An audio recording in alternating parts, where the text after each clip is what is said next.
Hola, hola, bienvenidos, ¿cómo están? Una vez más, hoy es, si no me equivoco, es 20 de agosto. Si 20 de agosto son las 9 de la noche, estamos ahí, a unos minutos pasaditos, en este streaming desde un shopping, el único del país, mientras alguien no salga a desmentirlo, yo voy a seguir diciendo que es el único, el primero y el único desde un shopping. Estamos desde el Abasto, podemos saludar a la gente del otro lado. Yo le digo a nuestros invitados que ahora los voy a presentar y ellos se van a presentar, que esto es así, saludas y no te levantás, tomás un vaso con agua. A mí me van enseñando los chicos más jóvenes cómo es esto del streaming, ¿no? Que para mí era un formato de rígido, firme, mirando la cámara. Acá no hace falta tanto, lo importante es generar una conversación como salga, y eso es lo que hoy pretendemos hacer.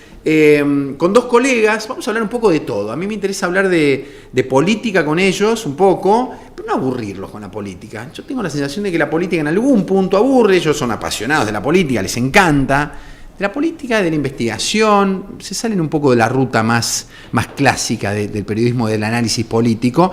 Pero sobre todo, la invitación de hoy tiene que ver con que ellos se metieron de cabeza en la cabeza y en la historia de dos de los personajes, sí, no sé si de los 4, de los 5, de los 3 más importantes, son los dos más importantes, pues presidente y vice de la nación. Hicieron biografías del presidente y de la vicepresidenta de la nación. La biografía del presidente está desde hace un tiempito ya en la calle, y de la vicepresidenta es nuevita, está flamante, así que voy a empezar por Emilia Delfino, que está acá a mi izquierda y que te trajiste el libro. Emi, gracias por venir. Muchas gracias a vos. ¿Tenés ganas de hacerte una autopresentación así? Sí, claro. Medio cortita, quién sos, un poco qué haces y algo más. Soy periodista desde hace unos 20 años, soy periodista de investigación, también periodista política, trabajo en el diario AR, soy editora adjunta de Mongabay Latam también, que es un medio de medio ambiente y ciencia, así que estoy como también, como vos decías, saliéndome a veces un poco Buenísimo. De la política para hacer otras cosas. Sí.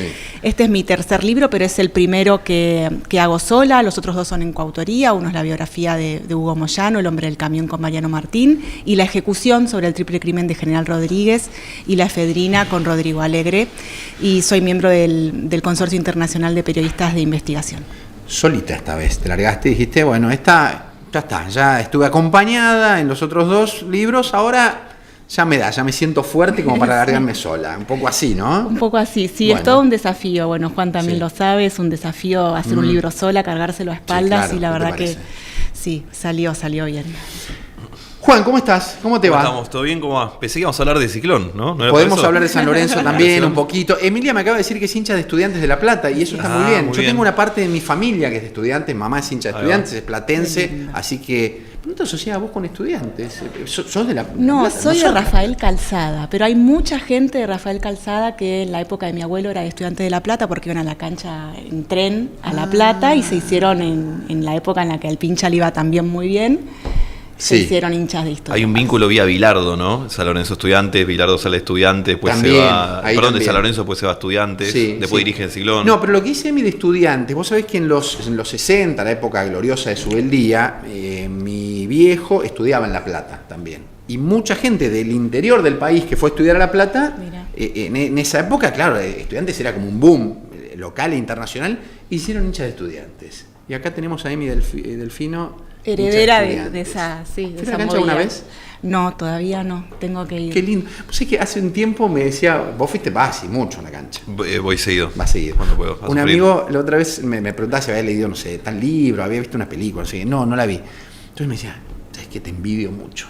Porque tener un pendiente así, de ese calibre, es buenísimo. Tener el pendiente de ir a la cancha alguna vez está genial. El espectáculo de un partido de fútbol es extraordinario. Sí, claro. Vos ya fuiste y te parece más como sentarte a ver un noticiero, más o menos, ¿no? No sé, igual yo me divierto mucho, sufriente, o sea, con San Lorenzo siempre. Ni hablar, pero me divierto porque como que corto un poco con Milei, los quilombos, el laburo, etcétera, y tiene esa cosa de volver a ser un chico, ¿viste? Una cosa medio lúdica, divertida, vas con amigos, con familia, está bueno, es un lindo plan. También vivo cerca de la cancha, entonces entiendo, digo, hay mucha gente capaz ir a la cancha es todo un día viajando, digo, es otra logística, al ser todo más o menos cómodo, accesible, siempre es un plan que me divierte. Prolija tu presentación, Juan, a ver. Soy Juan Luis González, soy periodista, escribí El Loco, la biografía no autorizada de Javier Milei, que salió en junio de 2023. Yo lo empecé a seguir a La Libertad Avanza de la primera marcha que hicieron en el barrio Boedo, mirá, todos los amigos conocen a Boedo, en, no sé, junio de 2021 sería. A Milei lo conozco en el 18, lo entrevisto del 18 hasta el 22 unas cuantas veces. Bueno, después se rompe un poco la relación fruto del trabajo periodístico. Ya hoy todos sabemos que periodismo y Milei son cosas no compatibles. Saqué en mayo de este año, o en abril, ahora estoy medio mareado, en abril, La Fuerza del Cielo, que es un segundo libro sobre el fenómeno Milei, dedicado enteramente a lo que yo entiendo que es el corazón de Milei como fenómeno político y de su hermana también, pero también un poco de su espacio, que es el misticismo, el esoterismo, todo el mundo de lo sobrenatural que condiciona a Javier Milei. En estos días el tema volvió a tener mucha relevancia con la aparición de la consteladora y la que hace registros akáshicos también, Laura Soldano, es una candidata libertaria en Córdoba que te cuenta cómo le hace constelaciones hasta a los autos, por ejemplo. Constelar un auto que si te chocaron para que se te arregle, una cosa así. Es llamativo, porque yo en el libro La Fuerza del Cielo hago un capítulo entero de Karina Milei. Entre otras cosas que encuentro el currículum místico de Karina, o sea, obviamente previo a su llegada al poder, vos la contratabas a ella y bueno, ella te mandaba su CV, digamos, con todas sus habilidades del mundo de lo sobrenatural. Una de ellas era los registros akáshicos, entonces investigué, entrevisté a gente que trabaja de esto. Y no entiendo en qué manera, o sea, me gustaría hablarlo con Soldano, pero no entiendo cómo machea una con otra, porque esta no sé cómo decirlo, esta tesis parte de la idea de que hay vidas pasadas que explica la actual. Y no entiendo cómo un auto puede tener una vida pasada y no sé, que el chasis antes fue, no sé, o sea, eso no lo entiendo, pero más allá de lo anecdótico, Soldano va a ser por lo menos la segunda consteladora de La Libertad Avanza en la Cámara de Diputados. La actual es Lorena Villaverde, que ahora va de senadora por Río Negro, hasta ahora es diputada. En ese bloque tenés a Lilia Lemoyne, que está convencida que Javier Milei tiene superpoderes, según sus propias palabras. Y me estoy hablando solo del bloque libertario en La Libertad Avanza, pero bueno, es un ejemplo de cómo lo místico atraviesa a este gobierno. Emilia, ¿hiciste algo, rozó en algún lugar de la generala, la biografía de Victoria Villarroel, lo místico, las cartas? ¿Hay algo en ella o ella está completamente en otro camino? No, está en otra sintonía, completamente diferente. Ella es muy católica, muy religiosa. De hecho, es de la rama del lefebrismo. Sus papás la llevaban de chiquita a la iglesia de la calle Venezuela en San Cristóbal, que es el lefebrista, que es donde se celebra la misa en latín. Donde es una corriente muy tradicionalista, muy apegada a las tradiciones preconciliares, como te decía, la misa en latín, el sacerdote de espaldas a la feligresía, ahí no hay guitarra, no hay bombo. Es todo muy solemne y es el tipo de misa que le gusta a Victoria Villarroel, la que más disfruta, a pesar de que va a otros tipos de misas también. Y sin embargo esta es donde ella se halla mejor, donde se encuentra mejor consigo misma, con su Dios, donde se puede concentrar mejor. Lilia Lemoyne dijo alguna vez que los problemas con Villarroel, entre Milei y Villarroel, arrancaron, esto lo dijo en algunas entrevistas, porque Villarroel se mofaba, se reía, se burlaba de las creencias de Javier. No especificó Lemoyne de qué exactamente se burlaba, pero bueno, uno lo puede llegar a suponer. Entonces pienso que Villarroel, si le pones el suelo de la verdad, te diría ahí, no, mira, estas son cosas exóticas, digamos, de su compañero de fórmula. Coincido, sí, creo que ella lo ve así. Además, ella, a pesar de que es una persona muy impulsiva, también es muy de lo racional, ¿no? Sí, claro. Más terrenal, más digamos, terrenal, me parece. También en ese sentido me parece que se diferencian. ¿Cuándo empezaste y por qué a meterte en la idea de construir una biografía de Villarroel? Fue un trabajo de un año, más o menos, sí, un año, te diría casi exacto, porque empezó en abril, mayo y terminó en mayo cuando, digamos, lo termino de entregar con los últimos cambios ahí, como tratando de retenerlo, pero ya lo tenía que entregar al libro. Siempre hay, ¿no? Te dan novedades todo el tiempo. ¿Cuándo lo entrego? No, dame una semana más. Bueno, en algún momento hay que hacer un corte. Sí, totalmente. Llegó el corte en mayo. Así que fue entre 12 y 13 meses. Empieza también por el interés de completar el cuadro de poder, ¿no? Milei, lo había contado Juan, faltaba Villarruel, faltaba tratar de entenderla y de mostrarla tal cual es, ¿no? Esa era la idea siempre del libro, fue mostrarla tal cual es, desprenderme de los prejuicios y tratar de entenderla a ella como persona, con sus virtudes, sus defectos, sus contradicciones, sus historias, dónde hay mitos, dónde se caen esos mitos alrededor de su papá, de su abuelo, de su familia, de su historia y de ella misma, ¿no? También, que se muestra hoy como una persona abierta al diálogo, abierta a la institucionalidad, como una Villarruel que puede sustituir los vacíos que deja Milei en la política y en la gobernabilidad, digamos, y que sin embargo, cuando uno empieza a hablar con las personas que la conocen hace más de 20 años, hay otra Villarruel. Hay una Villarruel más conflictiva, más intransigente, con la que era difícil dialogar, digamos, una Villarruel distinta a la que conocen. Pero hay, porque claramente ella en algún momento se cortó y está como haciendo, por lo menos desde afuera, vos me dirás si es así o no, su propio juego. Yo no sé si su aspiración es llegar a la presidencia o no, pero hay un villarruelismo. ¿Se puede construir?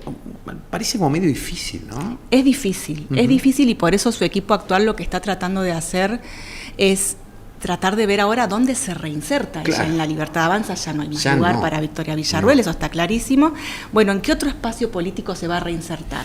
Y ellos creen que de la mano de las redes sociales, donde ella es muy fuerte, tiene una actividad muy fuerte de redes sociales, y con los medios ella va a poder sostenerse como la candidata ideal para un espacio que la va a adoptar nuevamente, así como la adoptó La Libertad Avanza en algún sentido, ¿no? Porque ella no viene de La Libertad Avanza, de la génesis, digamos. Un espacio, vos decís, o ella considera o cree un espacio que ya está constituido y que va a decir, che, pará, la vicepresidenta y tiene voz propia y se ha pronunciado fuerte sobre algunos temas, es un buen cuadro para nosotros. Exacto. Eso es lo que supone ella. Hoy esa es la meta. Ella es muy cambiante también. Sí.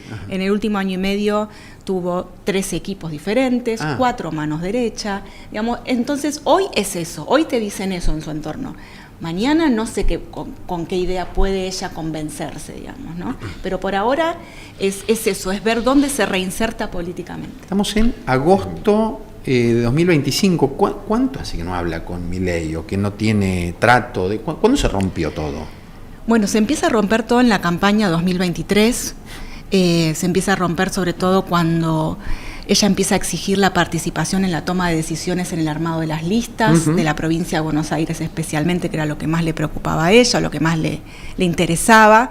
¿Por qué? Porque ella también representaba a un sector de sus aliados, el Partido Demócrata de la provincia de Buenos Aires, un partido chico, pero que ella era la presidenta de ese partido y, digamos, necesitaba devolver favores también, ¿no? Claro. Y sin embargo, bueno, hay una anécdota en la que ella llega muy, muy enojada a una reunión donde estaban Javier Milei, Karina Milei, Carlos Kikuchi, el armador político de 2023 de La Libertad Avanza, y ella lo encara a Milei y le dice: soy candidata a vicepresidente y no puedo poner ni un candidato a concejal de la provincia de Buenos Aires. Y Milei le dice: yo soy candidato a presidente y tampoco. No era tan así. O sea, Milei sí podía poner candidatos en las listas de La Libertad Avanza, pero lo que él estaba tratando de manifestar es que esto lo había delegado en Karina Milei y en su armador político y que no había lugar para Victoria Villarruel en ese armador. Es una de las escenas que yo pondría en el podio para definir lo que es La Libertad Avanza, la que acaba de contar Emilia, ¿no? Que te pone a las claras el rol de Karina Milei. Es verdad que Milei, de hecho ahora lo volvió a hacer de Cierrealistas, pone algún amigo, alguna amiga, pero es muy cosmético, ¿no? El poder, como lo pone muy en claro esa anécdota, es Karina Milei. ¿Pero por qué le elige a ella? Ya es una fórmula que nace rota, ¿no? ¿Era la fórmula que les garantizaba llegar a la presidencia en todo caso? Poner una mujer, la figura de vicepresidenta, porque si no, no se explica demasiado, ¿no? Las otras, presidente y vice, se han peleado todos. En la historia democrática argentina moderna, todos. Pero un tiempito más o menos convivieron en buenos términos. Estos no. Mira, la verdad es que uno tiende a ver a las personas que llegan al poder como parte de un plan frío, estratégico, que calculan y después lo hacen. Si eso alguna vez fue cierto, no lo fue con La Libertad Avanza, fue muchísimo de carambola, haciéndose improvisación, los límites de un equipo nuevo, chico, limitado, sin experiencia. Lo de Villarruel también es parte de ese caos. Bueno, Emilia lo sabe mucho mejor, ¿no? Pero no fue la primera candidata. Milei quería a Viviana Canosa, se ofreció 3 veces, Karina también, ella no quiso. Después fue Diana Mondino no quiso, dudó, no sé qué. Y Milei, ya en un momento donde también entró en la era de desesperación, pues ya estaba arrancando el 23 o fin del 22, necesitaba abrochar una compañía de fórmula y lo hizo. Y también esta escena te define un poco de nuevo lo del poder de Karina Milei. Milei se lo hizo a Villarruel a espaldas de Karina, que nunca la quiso, la tenía siempre en la mira. Karina se entera después, eso es un gran enojo entre ambos. Y fíjate cómo esta historia nos muestra que cuando Karina piensa A y Javier piensa B, a la larga se termina poniendo Karina. Pasa con Villarruel, pasó con Marra, va a pasar con Santiago Caputo, o está sucediendo. Pero bueno, fue todo medio una carambola. Pensaba, perdón, me quedaba pensando, lo decía Emilia de el futuro de Villarruel, una cosa chica ahí. Villarruel tiene un activo a favor que es real, que es que el votante libertario de la Libertad Avanza de Milei se parece más ideológicamente a Villarruel que a Milei. Vos tenías su libro de Rothbard, yo no sé cuánta gente leyó a Rothbard. El votante es el grueso, ¿no? Es nacionalista, conservador, no quiere destruir todo el Estado, ¿viste? Cuando Milei dice que destruir el Estado, no lo ve. También Milei enganchó por lo carismático, algo que capaz Villarruel no lo tiene tanto, pero esto de tener un cuadro de Thatcher como tiene Milei en el despacho de Casa Rosada, estoy seguro que no le cae bien al 99.9 de los votantes de Milei, ¿no? Entonces ahí tiene un hueco, ¿no? Hay que ver qué pasa, es un país complejo pero hay una línea ahí. Emilia, ¿leyó tu libro, Villarruel? ¿Sabes que un colega que hace parlamentario, o sea, que conoce muy bien el Senado y diputados, no sé si lo puedo nombrar, pero me contó hace poquito en la presentación del libro que sabe que lo leyó, pero no sabe qué impresión le dio. O sea, no tenemos feedback, digamos. Hablemos un poco de eso, de cómo construís, y yo pienso en si en algún momento, en qué momento de la biografía es el momento en el que, si es que hay un momento, se lo llama a los voceros o directamente al personaje en cuestión y se le dice, me gustaría tener una charla, una entrevista. ¿Hubo este intento y en todo caso tuviste esa charla? Bueno, los pedidos de entrevistas a Villarruel empezaron en septiembre del 2024 para este libro. Y esperé unos 6 meses, más o menos, hasta que ya hubo un no claro de no va a hablar en entrevista, pero sí me habilitó poder intercambiar información, poder hacer preguntas a su entorno más cercano, poder obtener sus versiones sobre ciertos hechos, que eso me parecía muy importante en el libro, digamos, porque el libro tiene alrededor de 60 entrevistas. Hay mucha gente que habla de ella, hay gente que habla bien, hay gente que habla mal, hay gente que cuenta episodios que yo los voy reconstruyendo y me quería tener su versión de esos episodios, de esos hechos en donde ella estaba como una figura protagónica, ¿no? Y donde muchas veces quedaban expuestas sus debilidades, sus contradicciones. Entonces era importante tener la palabra de Villarruel. Pero bueno, ella lo decidió en esos términos y ella... ¿Y obtuviste respuesta de esas dudas? ¿Te salvaste dudas? ¿Sí? ¿Tuviste? Sí, por suerte el libro tiene las versiones de Villarruel sobre los hechos, tiene mucho también sobre sus sentimientos, sobre sus creencias, sobre cómo vive la interna con Milei, que la vive como un divorcio, como su segundo divorcio. ¿Lo sufre? Lo sufrió. ¿Lo sufrió? Sí, lo sufrió, sí. Dicen ahora muy cerca de ella que ya lo superó. Tengo mis dudas de si es tan fácil superar algo que te expone tanto, ¿no? Pero dicen muy cerca de ella que perdió el miedo. Claro, lo que tenés por delante en ese caso es todavía mucho camino. Está bien, sabés que no va a seguir, que si es que Milei va por la reelección, no va a estar ella. Ahora, el gobierno tiene ni siquiera un 50% de su mandato cumplido. Es decir, falta un montón. Es decir, es como, si vos lo pensás en términos de matrimonio, es decir, se terminó el matrimonio y sí o sí vos tenés que estar 2 años más conviviendo con una persona con la cual... Sin amor. Claro, no hay amor. Igual no sé si todos los que están cerca de Villarruel piensan eso, de que le queda el 50% del gobierno todavía. Exacto, algunos creen que le queda menos. ¿Ah, sí? Y algunos, por ejemplo, Mario Pato Russo, que es su principal asesor político hoy, le dice que cree, y no porque esté conspirando, dicen muy cerca de Russo, sino porque realmente está convencido de que es muy probable de que no llegue a terminar el mandato y que ella tenga que asumir la transición. no hay otros sectores o otras voces que yo haya escuchado que sostengan lo mismo. No sé si Juan tiene otra info, pero es algo como muy particular esa visión. Está bien, ¿no? Pero es lo que ella escucha. Pero en todo caso no están construyendo un plan económico por las dudas, tienen que asumir la semana que viene, tienen todo un equipo. No se ve eso. No se ve, no. En principio no. No, en principio no. ¿Leyó tu libro el presidente, Juan? Qué gran pregunta. Creo que no, estoy seguro que no. Diría que no. Sí, le llegaron las revelaciones del libro que más lo perturbaron y eso muestra a las claras también quién es Milei, porque estoy pensando en el primero, ¿no?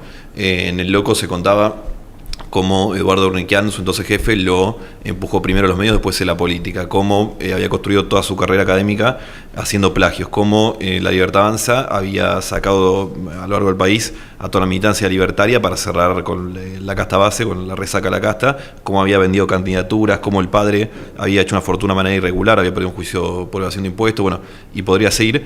De todo eso, el gran tema que a Milei lo afectó, y lo afectó realmente, fue que se revelaba en El Loco que Conan, quien ya era un personaje público para Milei, le había hecho una cuenta, hablaba del perro en todas las entrevistas, estaba muerto, que lo había hecho clonar, que él quería que estaba reencarnado. Cuando salió El Loco, él bajó una orden muy estricta de no hablar del libro, no contestar el libro. Algunos de su espacio, entonces en 23, rompieron esa orden. Pienso en Agustín Laje y Nicolás Márquez, que hicieron un vivo de 2 horas dedicado enteramente al libro y a quien les habla. Sí. Y Milei, queriendo congraciarse con Milei, ellos ahora no parece, pero en ese momento estaban medio alejados de Milei, ambos suponiendo que no iba a llegar Milei a la presidencia, pues se acomodaron porque son rápidos. Y con eso se queda un poco congraciado. Milei se enojó muchísimo por hacer prensa al libro, etcétera. Pero bueno, hay un tema ahí muy puntual que es el tema del perro, que te habla de quién es Milei, de hasta dónde pesa esto. De hecho, con el diario... Pero ¿por qué? ¿Le da vergüenza, le da pudor hablar de esto del perro? Mirá, él a varios amigos se lo ha relatado, algunos lo cuentan en el segundo libro, algunos Mariano Fernández, el remate, otros Mauricio de Alessandro, el abogado, el remate que cada vez que él cuenta alguna faceta de su parte mística, las 3 veces que Dios lo llevó a ver la resurrección de Cristo, los poderes que él cree que tienen sus perros clonados, los diálogos con Ayn Rand, otras personas muertas, siempre, y esto es curioso porque son personas distintas, siempre lo termina igual rematando diciendo: te prohíbo contar esto porque van a decir que estoy loco. Esa gran palabra que persiguió a Milei durante toda la vida. Entonces él sabe que hay un límite que no puede cruzar. De hecho, yo en La Fuerza del Cielo en cada capítulo hago como si fuera un subrayado, o sea, una textual de Milei suelta, ¿no? Que yo creo, o sea, lo hice a propósito porque como Milei siempre es literal, después podemos hablar de la película de Franchella donde él entiende de manera literal, cuando él dice: si la gente no llegara a fin de mes estaría muerta en la calle. Claro, Milei es literal, y a veces como es tan impactante lo que dice, no lo queremos interpretar de manera literal, pero en 4 o 5 entrevistas él dijo taxativamente como él cree ser un enviado de Dios. A Novarecio le dice: yo tengo las pruebas de que el uno existe porque pasaron cosas que la ciencia no puede explicar, textual. A Radio El Mundo le dice: tengo las pruebas de que Dios es anarcocapitalista, que el Estado es la invención del diablo. En uno de sus artículos dice: Conan me aventuró a los límites de lo imposible y más allá también. Pero bueno, siempre sabe dónde poner el freno. Entonces ahí, ¿por qué esto le afecta tanto? Pues sabe que hay cosas que no puede contar. La otra es que lleva al clon de Conan, a Neura, que es una cosa muy simpática, ¿no? Como todos actúan como si ese perro fuera el original, que Milei lo ha contado, lo cuenta en su biografía, lo adoptó en el 2004, por lo cual sería un perro que está llegando... Fue cuando fue a Neura con Karina y había alguien más, me parece, del equipo. No sé si fue la última en la que todo el equipo económico hace como una especie de arenga. No, eso fue después. Esto fue a fines de junio. Que ahí un poco fue, si uno lo mira en retrospectiva, Tronco, que es medio la mano derecha de Fantino, me parece que un poco ahí termina de ganarse ese lugar en La Libertad Avanza. Ahora es candidato, ¿no? Sí, claro. Esto es Neura. Neura metió un candidato y carajo no metió ninguno, ¿no? En la guerra de streamings y de bandos carinistas, caputistas, está complicado. Sí, total, una gran muestra de fe. Milei nunca había mostrado al clon de Conan. Pero te digo, él no puede ir ahí y decir lo que él realmente cree, que es que este Conan que vemos, que es el clon del original, es la reencarnación de Conan. Esto lo ha contado incluso Celia Melamed, la medium que entrenó a Karina, como Milei tiene ese momento donde él cree que reencarnó uno en otro. Nada, te lo digo como una prueba más de que él sabe que hay veces que hay cosas que no puede decir, pues la sociedad no está lista, digamos, para entender su verdad. Y a la par es una cosa muy contradictoria, ¿no? Porque por un lado está esto como lo esconde, como el gobierno de Santiago Caputo a la cabeza presionan a los medios para que no se hablen de esto. En algunos medios está literalmente prohibido hablar de Conan, mucho más medio de lo que pensamos, muchos de ellos opositores. Rial lo ha contado, que si Conan no puede hablar de Conan, bueno, por poner un caso. Y por el otro, Milei lo hace corazón de su gobierno.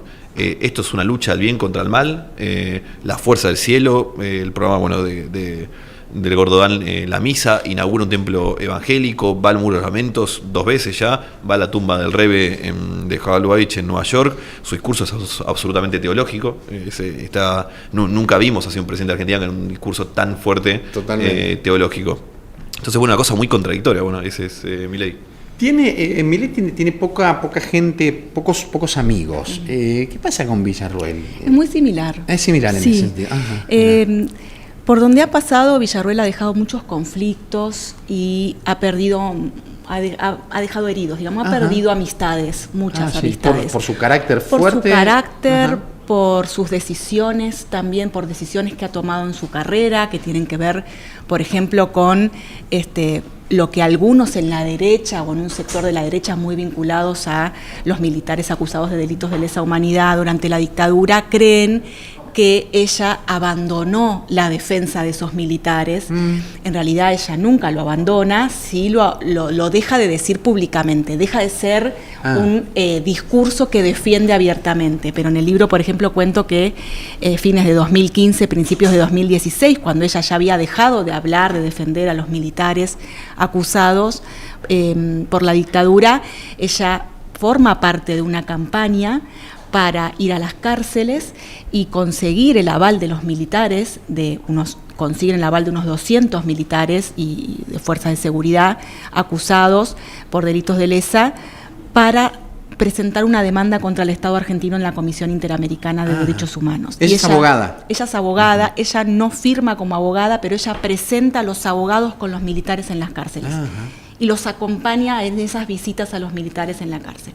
Entonces ella estaba comprometida abiertamente con eso, lo que pasa que no lo decía públicamente cuando iba a los canales de televisión, y eso es lo que muchos amigos de ella le reclamaban, amigas y amigos que son hijos de militares que están presos. Entonces se sentían de alguna forma abandonados. ¿Y ella no lo hacía adrede pensando en que eso iba a jugarle en contra en su carrera política? Un textual de ella sobre eso es: me arruinan la estrategia. ¿Qué era lo que pasaba? Cuando ella la eligen y se convierte en la presidenta del Centro de Estudios Legales sobre el Terrorismo y sus Víctimas, que es la ONG con la cual nosotros la conocimos en Intratables, en los medios de comunicación, en las redes sociales, que es a través de la cual ella defiende a las víctimas de las organizaciones armadas de los 70, sobre todo civiles, que fueron víctimas de Montoneros, ERP y otras organizaciones. En ese contexto, cuando ella arranca, 2006, 2007, 2008, a ella de alguna forma, quienes la apoyan y la financian son un grupo de hombres muy bien conectados económicamente y políticamente de la derecha, entre ellos, por ejemplo, el hijo de Martínez de Hoz, que es un abogado muy reconocido en el ámbito petrolero, Vicente Mazzot, intelectual de la derecha, y otros apellidos también con peso propio. Le dicen que, bueno, lo que hay que hacer es cambiar el discurso de la derecha y dar un giro de 180 grados. Dejar de hablar de los militares, de los victimarios, y empezar a hablar de otras víctimas, como lo hacían las madres y las abuelas de Plaza de Mayo. Entonces, ella tiene que abandonar ese discurso que venía manteniendo años antes de defender a los militares. Y es un giro de 180 grados abrupto, ¿no? No es algo que se va dando a lo largo de los años porque ella va cambiando su pensamiento, sino que ella adapta su pensamiento en pos de una estrategia. Fíjate que vos lo que contás respecto de esto, puntualmente un cambio radical en poco tiempo, es también lo que contás de los equipos, de los cambios de equipos en este último año y medio. Es decir, es como muy tajante. Muy tajante.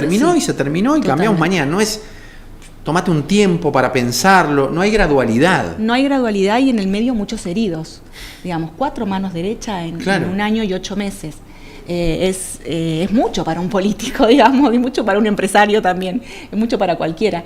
Pero digo, además de que es impulsiva muchas veces cuando se enoja y se deja llevar mucho por el enojo, y en eso me parece que se parece a Milei. Claro, sí.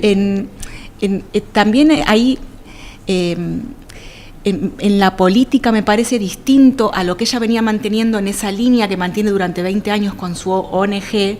En la política hay más inseguridad, me parece también. Esos cambios también tienen que ver con inseguridad por parte de ella. Claro. Quizás es un terreno que no maneja tanto. Exactamente, ¿no? y donde está mucho más expuesta.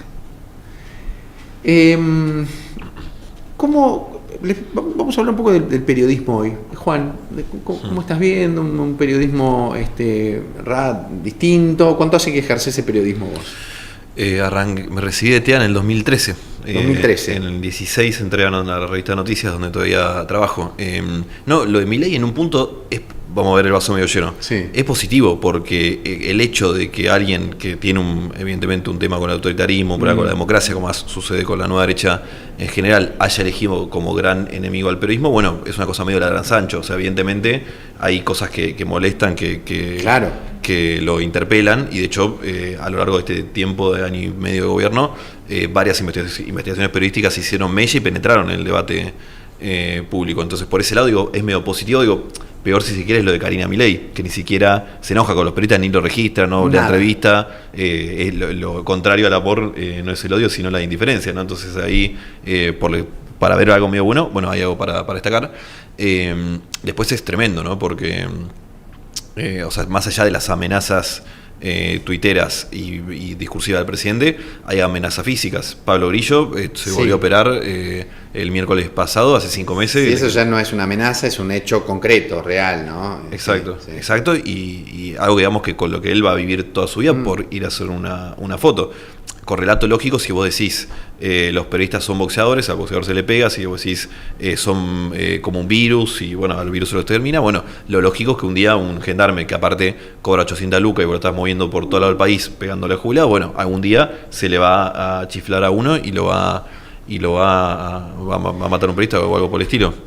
Vos, perdóname, trabajás en Revista Noticias. Sí. ¿Cada cuánto entregás notas todas las semanas? Sí, bueno, ya con el formato web todos los días, pero bueno, una más así, una investigación más de etapa, digamos, sí, una por semana. ¿Cuánto tenés para si querés sentarte a trabajar un tema? ¿Cuánto tiempo te dan? ¿Cuánto tiempo tenés? Bueno, con la web, digamos, eso cambió, ¿no? Sí. Porque todos los días uno va entregando publicando notas web, básicamente. Lo que es la tapa de la revista es una por semana, con la ventaja y la desventaja que tiene la lógica de una revista, ¿no? Sí. Tiene una cosa que para mí es muy linda, que es un tema, ¿no? La tapa es de una revista, es un diario, que hay muchos elementos, vos es claramente un tema. A veces tenés a veces en general tenés alguna ventanita que tiene otro, pero es fuerte la tapa. En casos extremos solamente hay una sola imagen y tema en la tapa, y tiene esa cosa también muy linda de noticias, que somos una reacción no tan grande. En el diario ahora imagino pasa lo mismo, y tiene esa cosa medio artesanal, ¿viste? Nos juntamos todos los lunes, peloteamos temas, capaz estamos 3 horas hablando y de repente, bueno, eso es periodismo, y está la reacción, y está vivo, y está bueno. Cruzando ambos noticias con Milei. Bueno, Milei, volviendo a Conan, hace un año, todo termina Conan, hace un año y medio, estaba haciendo la tapa de noticias donde contábamos por primera vez que Milei tenía 4 perros en la Quinta de Olivos, a pesar de que él decía jugar con 5 todas las mañanas, y nos llama Santiago Caputo y nos dice: si publican esa tapa, vamos a ir a la guerra contra ustedes. Lo que ni siquiera te diré es una amenaza, porque a los 2 días después, o sea, se publica la tapa el viernes, La Nación, Clarín y Cenital cuentan algo que no suele salir, porque es muy cerrado el círculo íntimo presidencial, pero lo que habrá sido el impacto emocional de Milei cuando ve la tapa, que tiene una especie de crisis, de altercado. Al día siguiente sale con Fantino y dice: perfilo a camino de quiebra, y ojalá que quiebre, algo que él repite en 3 oportunidades más, y ni hablar los retweets que hizo. Hoy la editorial tiene 5 juicios con el gobierno. Milei discrimina con la pauta oficial, no paga deuda vieja, le paga el 90% de los medios, el 90% de la deuda no a perfil, mueve a la FIP, bueno, todas las... Te digo, porque Milei se ampara siempre en esto de, bueno, yo discuto como un ciudadano, no meto al Estado. Falso, absolutamente falso, lo de perfil lo demuestra. Y bueno, ahí tenés casos muy graves, lo de Pablo Grillo, Roberto Navarro, Tomás Cuesta, que es amigo, es un gran amigo, le mandó un fotógrafo, le mandó un abrazo. Cuando hace 2 meses lo detienen muy violentamente, lo golpean los policías en una marcha, está ocurriendo. Y este es un gran ejemplo de cómo el discurso de Milei penetra. Cuando a Tomás lo llevan al camión como para llevarlo a la comisaría, los policías, después de dejarlo a él, sacan celulares, porque los policías, como todos nosotros, son tipos que tienen celular y entran a Twitter y ven las redes, y empiezan a ver quién era el que habían detenido, empiezan a ver el rebote que tenían, y se estaban como los 3, 4 riéndose, jaja, mirá, no sé qué, hasta que uno ve que estaba Tomás laburando para Amnistía, y le dice, sí que vos laburás para Amnistía, zurdito, bueno, te lo merecías. Eso es 100% discurso léxico libertario. Eso antes no estaba. Pasó también en otra de las marchas que había un camión hidrante tirando agua, se viralizó el video, decía, zurdos venga, van a correr o así, gritando por el altoparlante. Bueno, hay algo del discurso de Milei, el peso de una palabra presidencial, que valida todo esto. Milei más Bullrich, ¿no? Ahí también me parece que hay como un aval fuerte por parte de la ministra de Seguridad. Ni hablar, pero digo, el aval discursivo y de dónde toman las palabras son de ahí, ¿no? Después, bueno, hay una realidad muy compleja, es la crisis económica que los medios la tienen, y eso excede a Milei. Hemos pasado por Perfil, nosotros también. Sí. Emi, ¿vos en qué etapa estuviste? ¿En qué tiempo estuviste en Perfil? Cuando se fundó el segundo diario Perfil en 2005, que creo que vos también arrancabas. Sí, julio 2005 entré yo, y estuve hasta noviembre 2020. Que salía semanal, primero creo que eran los domingos. Los domingos, y después empezó a salir sábados y domingos. Sábado y domingos, el diario, sí, una experiencia rara, novedosa. Fontevecchia ahí pensó y dijo, de lunes a viernes la gente lee la web, fines de semana tiene más tiempo y va a tener el diario papel. Qué lindo, qué diferencia hay entre una redacción de diario, de gráfica, y la tele, la radio, ¿no? Como medios. Es un ámbito. Vos ahora trabajas en el Diario AR, pero desde tu casa. Sí, sobre todo. No estás ahí en redacción. Sí, exactamente, sí. Añoraba un poco cuando Juan cuenta esto de los lunes y juntarse, algo que es incomparable, y eso no se da en otro lado, claro. y el clima que se genera en una redacción como esta. Por supuesto, nosotros en el canal también tenemos una redacción, pero no tiene nada que ver. Es un clima, más allá de, obviamente, capaz que con un compañero charlar lo que hicimos el fin de semana, si ganó el ciclón o no, también. Pero después realmente es un clima crativo. Digo, no quiero exagerar, no estamos inventando grandes tecnologías o algo muy revolucionario. Está bien, pero hay... Vuelan ideas. Claro. Totalmente, sí. Intercambian mucha información, ideas, fuentes, ¿no? Sí, eso está buenísimo, está buena la dinámica. Cuando es semanal, tenés tiempo para esa creatividad, para ese intercambio, ¿no? Y no estás todo el tiempo corriendo atrás de la coneja, digamos, ¿no? Y el diario es tremendo, la verdad que el cierre todos los días es... Bueno, ahora la web es un poco que te obliga al cierre todos los días. Emi, vos iba a preguntarte, ¿tele hiciste alguna vez? Hice tele, estuve 4 años en CNN en español, en la corresponsalía acá en Buenos Aires, así que con una dinámica distinta también, ¿no? Porque hacía judiciales e investigación para público argentino, pero también latinoamericano, entonces había que trabajarlo también con otra perspectiva también, ¿no? Totalmente. Y está bueno, es un lugar donde aprendí mucho, y donde estás en contacto con colegas de todo el continente, de distintos países, es también muy interesante. Hablaste del año 2005 como aquel comienzo en Perfil. Los tiempos que vos tenés como periodista para meterte y trabajar una nota, ¿son los mismos tiempos que tenías en aquel momento que tenés ahora, 20 años después? Trato. A veces es más difícil, pero trato de conservar eso, sí. De conservar esa dinámica. Hay que pelearla un poco, ¿no? Sí, todo el tiempo, porque bueno, al medio, el medio te está pidiendo también otra cosa.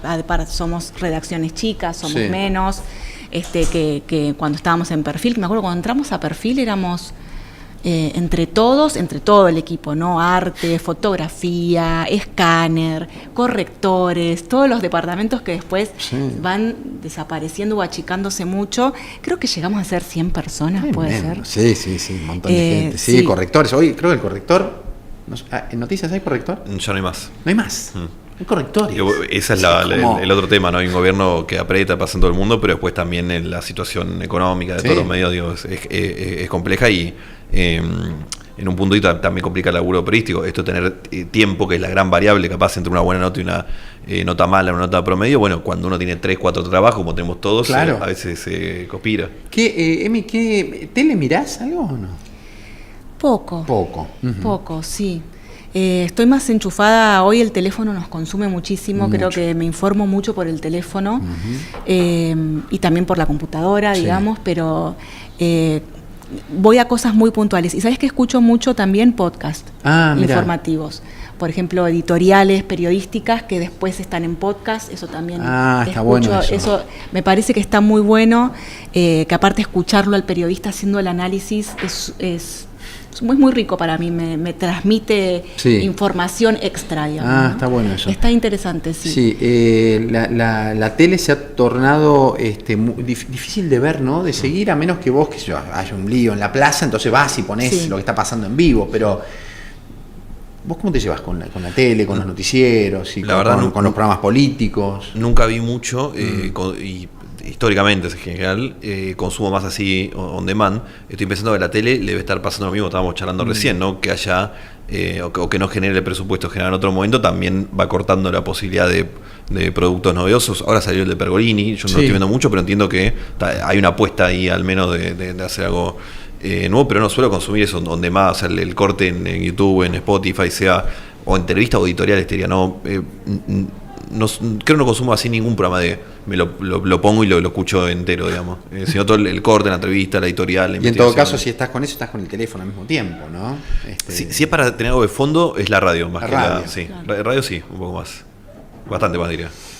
¿Qué opinan de la milanesa con fideos? ¿Comieron cuando eran chicos o no? Ya, para mí era un plato que hacía Gloria, mi vieja en Rafaela. Mira. Fideo con milanesa era un clásico. Total. Después, claro, yo con el tiempo entendí que eran dos platos distintos. O comías la pasta, el fideo, y después y en otro caso comías la milanesa. Acá tengo las dos cosas, porque, mira, las chicas de Ave César nos mandaron este plato que es suprema de pollo napolitana, pero acá al costadito y abajo de esta montaña de queso hay unos tallarines que deben estar buenísimos. Tiene mucha pinta. Con mucho queso, es casi queso con tallarines, que me encanta. A mí me gusta así. Mirá que, Queso para que lo voy a levantar un tallarines. poquito más, así lo ven. Mirá, ahí saqué la panera. Mirá lo que es esto. No tiene mucha pinta. Abajo de esto hay unos tallarines que son espectaculares. Mirá lo que es esto. Qué maravilla. Bueno, Ave César, que están acá en el Abasto, en el patio de comidas, les agradecemos un montón, por supuesto, y lo vamos a disfrutar muchísimo.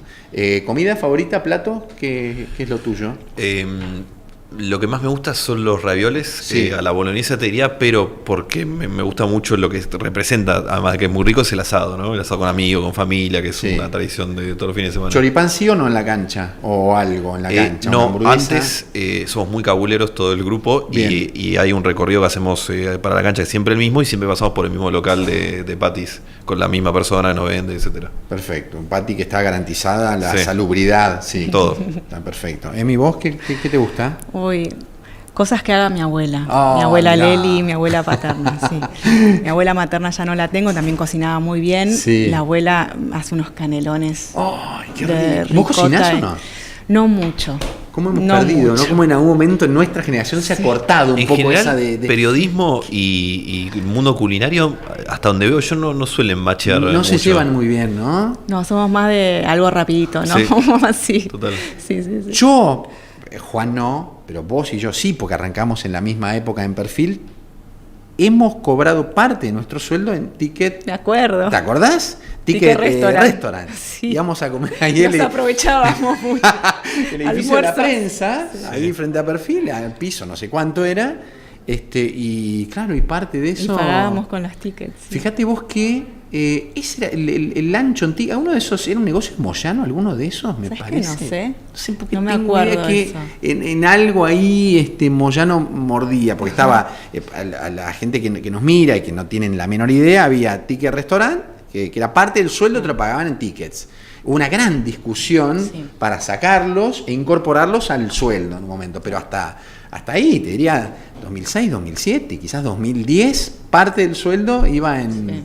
Y se comía rico ahí enfrente. Sí, totalmente, sí. Y era un momento, una hora en la que también... barato. Y barato, sí, muy, muy barato. Me acuerdo que era parte de salir, y bueno, nosotros teníamos a nuestro editor, Julio Petrarca, que él te medía, decía, che, se tomaron 2 horas para salir a comer. Sobre todo los martes, Es un ¿no? ratito, Que claro. era el día más tranquilo. Claro, el día más tranquilo. Teníamos sí. francos domingo y lunes. Domingo y lunes. Volvíamos el martes. Sí. Nuestra semana arrancaba los martes. ¿De dónde te venías? ¿Vos vivías ahí cerca o no? No, ¿Te hacías ahí un en esa viaje? época me hacía un viaje. Sí. Rafael Calzada. En Calzada. Así que sí, unos 30 kilómetros, sí. Colectivo, tren, subte. Sí. Sí. ¿Dónde está Perfil ahora? En Barracas, California 2715, hay un proyecto, la legislatura porteña, no sé en qué anda, de cambiarle el nombre a California por José Luis Cabezas, que creo que es un lindo proyecto. Lo presentó el legislador de la coalición cívica, Facundo del Gaizo, que me gustaría, está buena, pero ahí estamos en el barrio Barracas. No fui a la redacción nueva, ¿están las partes del muro de Berlín? Sí, estando, exactamente, el muro de Berlín, que uno lo naturaliza en esto de que como todos naturalizamos todo, pero de repente estás todos los días y está el muro de Berlín ahí. Es impresionante, y es una de las colecciones, te diría, más grandes que hay. Es la única de este lado del charco. Es impresionante, ¿no? Sí, muy loco. Son unos paneles grandes que pues el otro día, no sé a propósito de quién contó esa historia, cómo era que Fontevecchia se había conectado y lo sabían, bueno, nada, tendría que releerla, pero claro, es cierto, naturalizás, que entras y veías ahí, decías, che, pero muro de Berlín, ¿no? El dato curioso ahí, no me acuerdo bien cómo es la historia que traen, pero sí es que cuando llegan, en el container abren, salen los pedazos del muro, y a raíz de no se sabe qué, aparece un auto de la vieja Alemania soviética, que hoy está en el comedor. En los contenedores, el auto viene también. Que no se sabe, andás a ver cómo terminó la historia del auto, qué pasó, que alguien se habrá confundido, y hoy está en el comedor. De eso que leí no sé dónde, recuerdo, decía también que en una de las ediciones de la revista Noticias de aquel momento entregaron un pedacito, una piedrita chiquitita del muro para los lectores. Que creo que se armó algún quilombo, ¿no? Con el mundo historiador. Puede ser. Y era medio raro, pero bueno. Sí. Eso sí, en los 90. Bueno, pero sí, bueno, me parece que en su momento era, no sé, creo que 21, que fue la de la nata, vino después, que también era mucha competencia. Ahí era, en ese momento las revistas periodísticas eran muy fuertes y la tapa causaba mucho impacto, y la nata te hacía una tapa con un agujero, por ejemplo, en medio. Tenía mucho impacto la tapa de noticias, y 21 en su momento le competía mucho desde el formato y la originalidad, ¿no? Claro.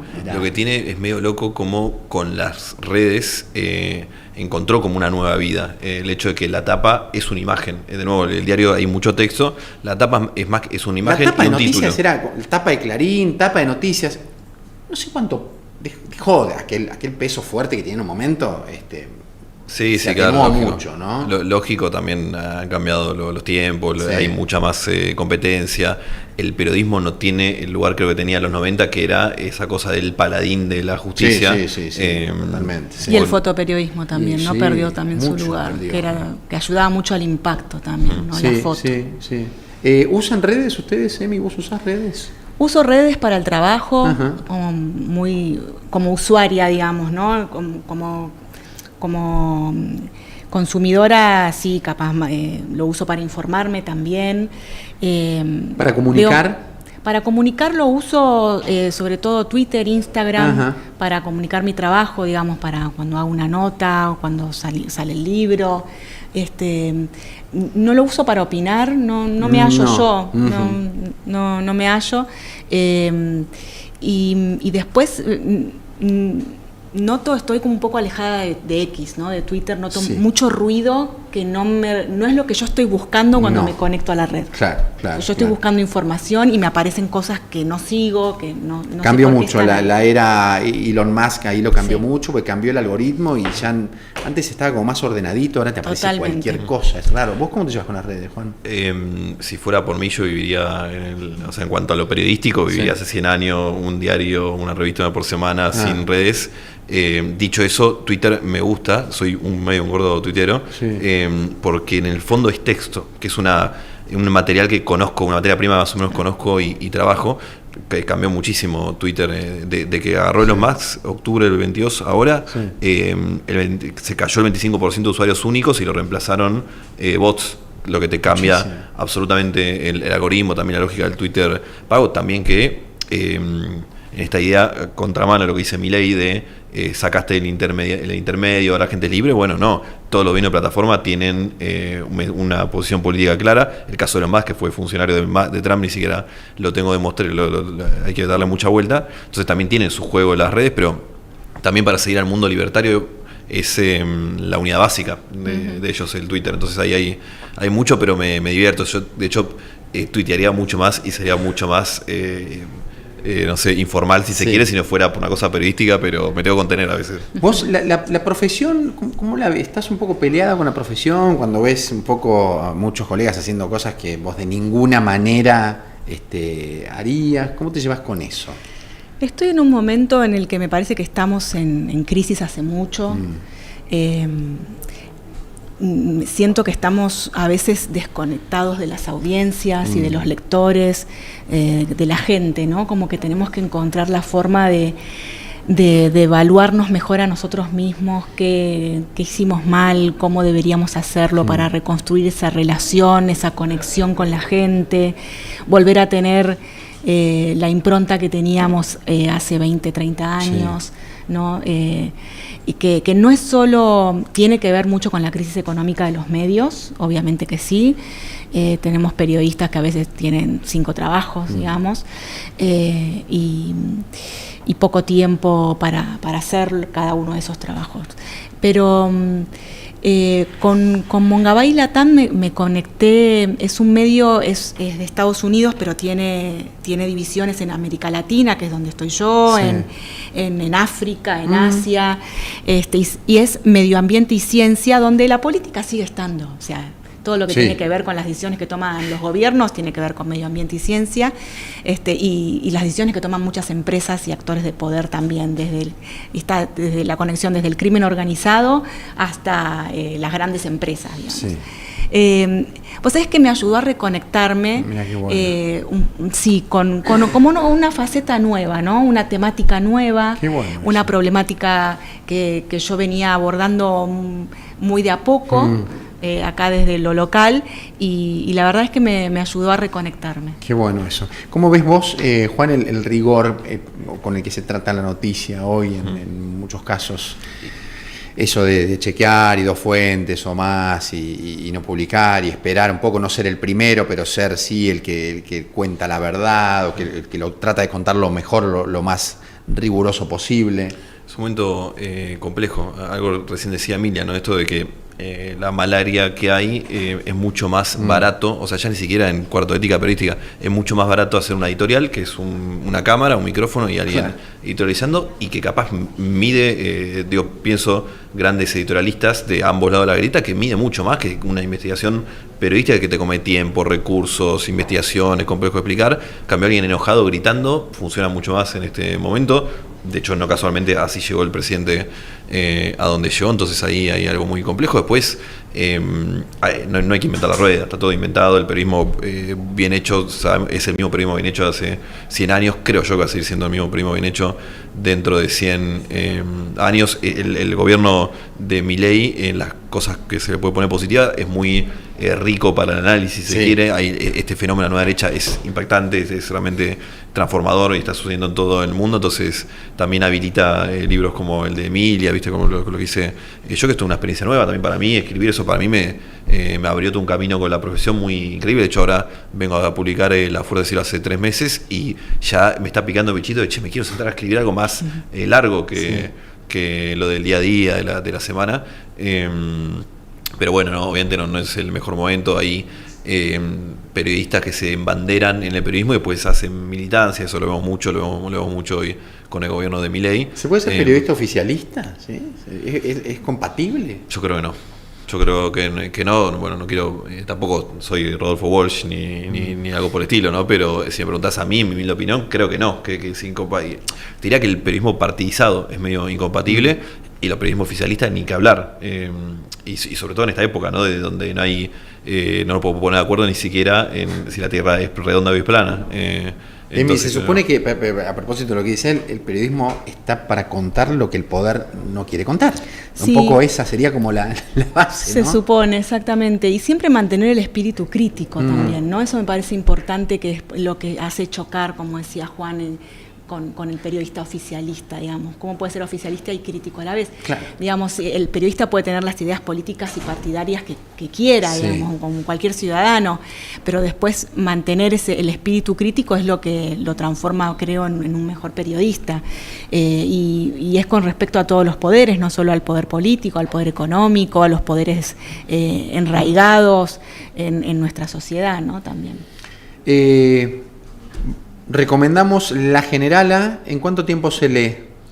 Uy, ¿Es fácil, no sé. es ágil, Sí, ágil lectura? Me, Sí. me han dicho que sí. Sí. Creo que es un libro que no llega a las 300 páginas, o sea que está todo condensado ahí. Mostralo, a ver, un Sí. poquito así se ve la portada. Yo lo he leído y fe que se lee rápido, Se lee bien, rápido. y que está muy bueno. Así que Muchas gracias. recomendado. Mirá, ahí está, La Generala. Perfecto, me encantó. Recomendamos él o los tuyos también. Sí, El Loco, Las Fuerzas del Cielo. Así que los pueden ir a buscar ahí. Salió ahora en formato ebook para el bolsillo del, ¿cómo es? El bolsillo de caballero, la cartera Y de la dama. cartera de la dama. Sí, que es hablando de crisis, ¿no? Es raro, yo siento que están tan caros los libros. Sí. Y nada, la versión ebook está un cuarto del precio. Nunca pensé jamás en la vida que iba a terminar un libro he leído libros en un teléfono. Me parece raro, ¿no? Hace un tiempo era increíble. Que A mí me cuesta, Te cuesta. Y yo eso. No digo que no dejé el libro de papel. Pero bueno, a veces, viste, no lo tenés y estás y lo tenés bajado acá y te lo lees y no está tan mal, ¿eh? Hay que entregarse un poco más a eso.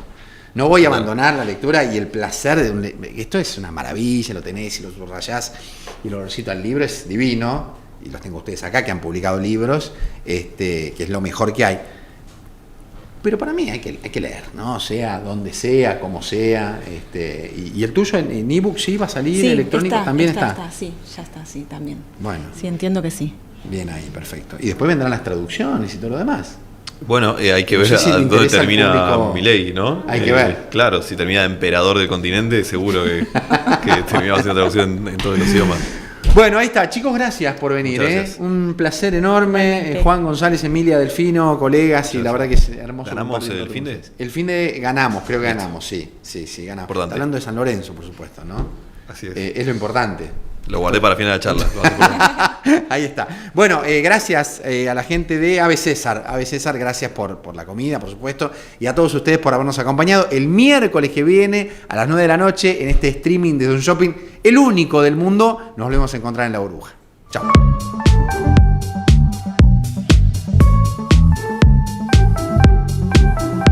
Ante la llegada del frío, es importante protegerse de la gripe.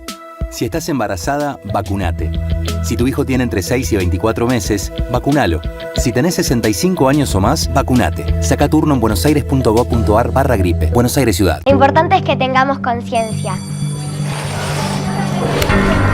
Señor, deja el cargador enchufado. La luz, Ciro. ¿Y si volvemos el tiempo atrás?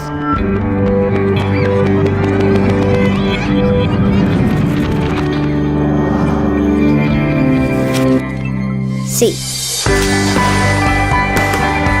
Pequeños cambios hacen una gran diferencia.